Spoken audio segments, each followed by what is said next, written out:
मुग्धा और उसकी सास के बीच पूरा समय सास के किसी ना किसी काम को लेकर मतभेद चलते ही रहते हैं। बहू, ओ बहू, जरा चाय बना दे। मुग्धा चाय लेकर आती है।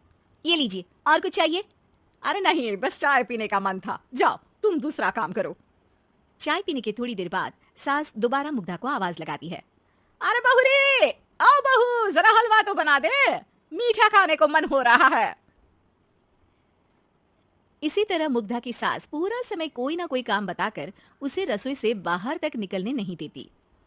कभी चाय, कभी हलवा, कभी पानी तो कभी दूध, हर समय खाने को चाहिए। और उसके लिए अपने हाथ पैर बिल्कुल नहीं हिलाने। परेशान किया हुआ है इन्होंने।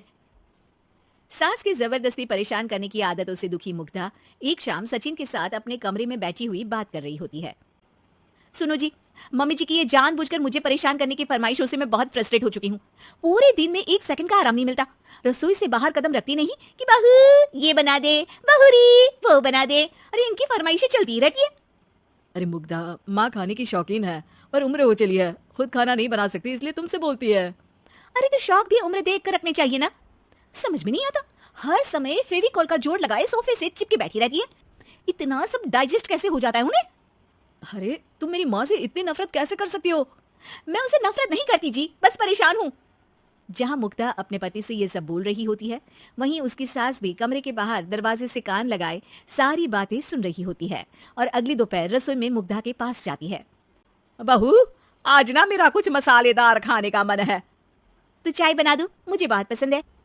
अरे ना, ऐसा कर लिट्टी चोखा बना ले। और हाँ, जितना मसाला बातों में मिलाकर पति को सुनाती हो ना, सब्जी में भी वैसे ही डाला करो, खाना स्वादिष्ट बनेगा। सास की बात सुनकर मुग्धा हैरान रह जाती है।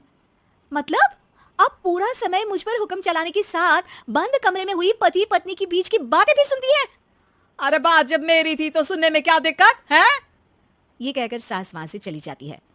अरे अब तो हद पार हो गई, इस तरह से तो ये मेरा जीना मुश्किल कर देंगी। मुग्धा सास की हरकतों से परेशान उसका हल सोचने लगती है और इसी तरह कुछ दिन बीत जाते हैं, जिसमें सास का जन्मदिन आता है। मुग्धा बहुत खुशी के साथ अपनी सास को एंड्रॉइड मोबाइल गिफ्ट करती है। मम्मी, आपको सबसे बात करने के लिए बहुत दिक्कत होती है ना, कभी सचिन तो कभी मुझे बोलना पड़ता है, पर इस मोबाइल से आपको कोई दिक्कत नहीं होगी। एक जगह बैठे बैठे बहुत कुछ कर सकती हैं अब आप। मोबाइल देख सासू माँ खुश हो जाती है, पर उसे इस्तेमाल करना तो आता नहीं, इसलिए साइड में रख देती है। जिसे देख मुग्धा घर का सारा काम छोड़ मोबाइल सेट कर सास को इस्तेमाल करना सिखाने लगती है, जिसके बाद अब सास पूरा समय मोबाइल में ही लगी रहती है। हाय, जब से मम्मी को मोबाइल मिला है मेरी लाइफ में कितनी शांति आई है। अच्छा है, इसी तरह बिजी रहे तो मैं भी सुकून की जिंदगी जी पाऊंगी। अब मुग्धा जब मन करे काम करना, जैसा चाहे वैसा खाना बनाकर खाना, पूरा समय रिलैक्स और खुश रहने लगती है। क्या बात है, आजकल तुम बहुत चहक रही हो। अरे मम्मी जी से छुटकारा जो मिला है, अब ना फरमाइशें ना छुप छुप कर बातें सुनना। अच्छा, तो मोबाइल गिफ्ट करने की ये स्कीम थी। इसी तरह दिन बीतते हैं और अब मोबाइल पर लगी सास फरमाइशों की जगह सवालों के लिए बहू को आवाजें लगाना शुरू कर देती है।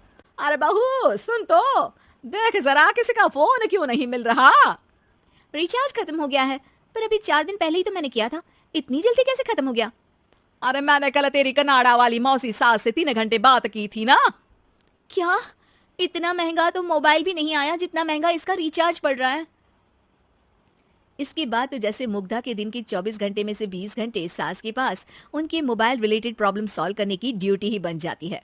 अरे मुग्धा, ये मोबाइल में अचानक तेरी मौसी सास की शक्ल क्यों दिखने लगी? और ये तो हिल भी रही है। मम्मी, ये गूगल डुओ का वीडियो कॉल है, इसमें आप बात करने के साथ एक दूसरे की शक्ल भी देख सकती हो। अच्छा, ये तूने मुझे पहले क्यों नहीं बताया? अब बताने के लिए पहले नहीं बताया। इसी बीच सचिन भी वहां आ जाता है और सास अपनी वीडियो कॉल में बिजी हो जाती है। क्यों, सास बहू में क्या गपशप चल रही है? इसे गपशप नहीं, दिमाग का दही होना बोलते हैं। पर तुम तो मम्मी को मोबाइल देकर बहुत खुश थी, फिर क्या हुआ? हाँ, उसका सुकून भी कुछ ही दिन मिला। अब घर के टंटे खत्म हुए तो मोबाइल की टिंग टिंग शुरू हो गई। देखो भाई, कुछ पाने के लिए कुछ खोना तो पड़ता है। आखिर तुमने मोबाइल अपने फायदे के लिए ही तो दिया है, तो फिर सवालों के जवाब भी देने पड़ेंगे, क्योंकि जब तक उनके हाथ में ये फुंथरू रहेगा, तुम्हारी लाइफ में प्राइवेसी और सुकून रहेंगे। कहने का मतलब है अगर इससे प्यार बढ़े तो दाग अच्छे हैं।